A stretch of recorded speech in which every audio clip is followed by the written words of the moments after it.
ये कोई ना समझे कि हम जो पापाचरण, अधर्माचरण, शास्त्र विरुद्ध आचरण कर रहे हैं, इसे कोई देख नहीं रहा है। शास्त्र संकेत कर रहे हैं, जो भी आप कर्म कर रहे हैं, चाहे जितने छुप करके पाप कर्म कर रहे हों या पुण्य कर्म कर रहे हों, बिल्कुल किसी ने नहीं देखा आपको लगता है, लेकिन ये 11 सदैव आपके समीप रह करके आपके प्रत्येक आचरण को देखते रहते हैं। और जब आपका शरीर छूटता है तो इन्हीं 11 के साक्षी, इन्हीं 11 की गवाही में आपको दंड या आपको लोक परलोक की उन्नति प्राप्त होती है, या आपके समस्त शुभों का नाश करके भगवत प्राप्ति होती है। ये 11 आपके हर समय के साक्षी हैं। पृथ्वी वायु आकाश मापो ज्योतिर्मनोन्तका बुद्धिरात्मा च सहिता धर्मम पश्यन्ति नित्यदा। पृथ्वी, जल, अग्नि, वायु, आकाश, मन और यमराज और बुद्धि और आपकी आत्मा, आप स्वयं, और रात और दिन, इतने में ही सब क्रियाएं होती हैं। आपका मन, आपकी बुद्धि भी साक्षी होगी, गवाही देगी। उस समय जो आपने किया है वैसे का वैसा निर्णय होगा, और आप स्वयं, वहां छल कपट चतुराई नहीं चलती। आपकी आत्मा स्वयं उसकी गवाही है, आपने ऐसा किया। रात में या दिन में, तो रात और दिन भी आपके साक्षी हैं।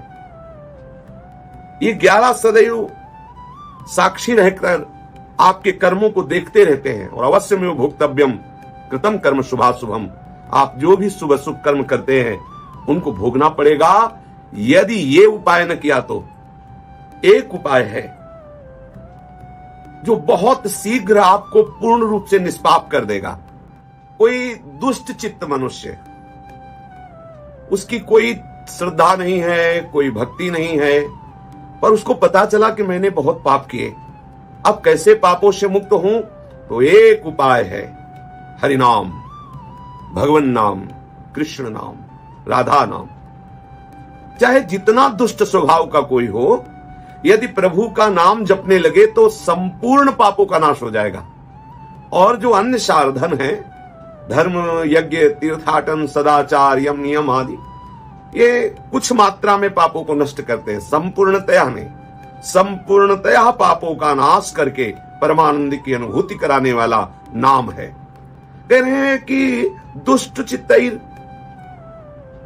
कोई भाव वाला नहीं है, कोई श्रद्धा वाला नहीं, कोई भक्त नहीं है, दुष्ट स्वभाव वाला है, लेकिन उसको पता चल गया, भगवत कृपा से, साधु समागम से, शास्त्र स्वाध्याय किसी तरह से बन गया, और उसके हृदय में बात बैठ गई कि निष्पाप होने का एकमात्र उपाय है भगवन नाम। जैसे उदाहरण में कह रहे, आपकी इच्छा बिल्कुल नहीं है, अनिच्छा से आपने अग्नि को छू लिया तो आपको जला देगी। जिसने अपनी जिह्वा से ऐसा रटना शुरू कर दिया, हरि हरि हरि, यदि वो संयोग वशात हरि नाम में ऐसा अपनी भाव, रुचि, वृत्ति लगा दे, तो मानो उसने मोक्ष पद प्राप्त करने के लिए कमर कस लिया और मोक्ष पद को प्राप्त कर लेगा। जो अपनी जिह्वा से हरि हरि हरि अगर एक बार भी उच्चारण कर लिया तो मानो मोक्ष पद प्राप्ति के लिए उसने कमर कस लिया। जो हरिनाम रटते हैं, जिसकी जिह्वा पर हरि हरि ऐसा नाम उच्चारण करने का भाव आया, वो नाम उच्चारण करता है, तो उसे अब गंगा नहाने की जरूरत नहीं, सेतुबंध जाने की जरूरत नहीं, काशी जाने की जरूरत नहीं, पुष्कर जाने की जरूरत नहीं। न गंगा न गया सेतुर, न काशी न च पुष्करम।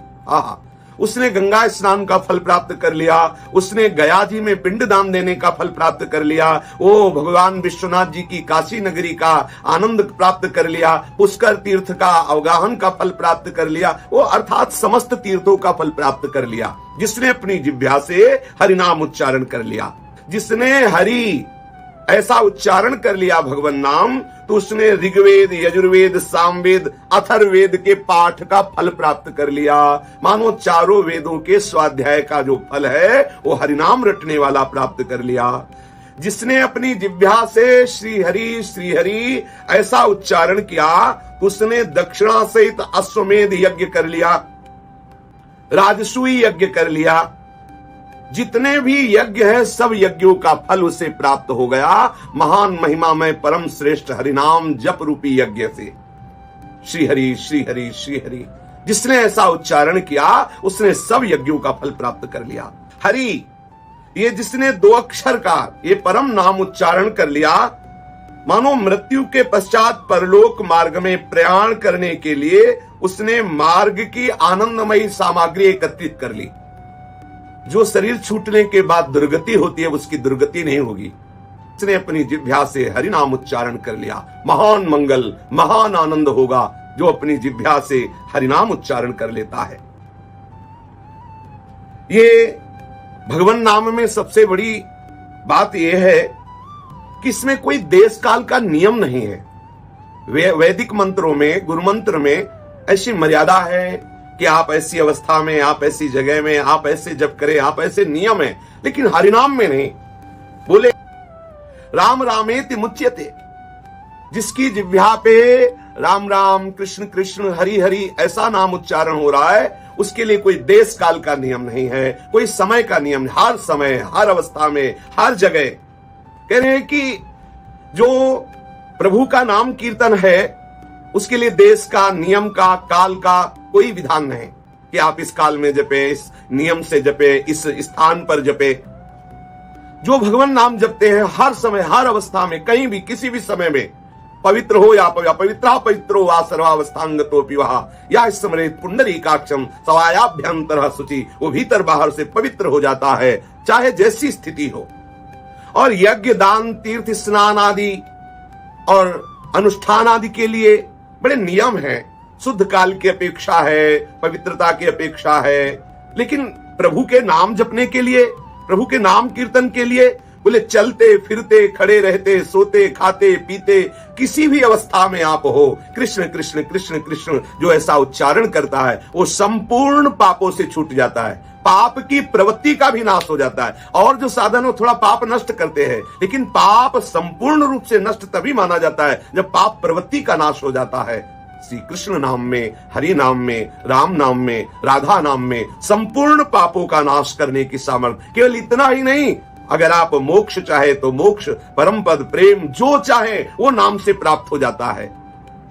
उत्तमा भक्ति हृदय में धारण करना चाहिए। उत्तमा भक्ति महामहिमामयी है।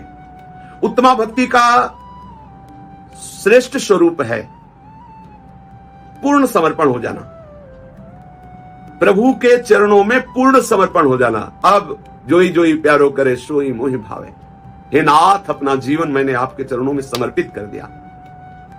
प्रभु के वचनों पर विश्वास करे, भक्त तुम केवल मेरे चरणों का आश्रय ले लो, मैं तुम्हें निष्पाप कर दूंगा, तुम केवल मेरा चिंतन करो, मैं योगक्षेम का वाहन करूंगा, अप्राप्ति की प्राप्ति करा दूंगा, प्राप्ति की रक्षा करूंगा। देखो हो गया मंगल विधान।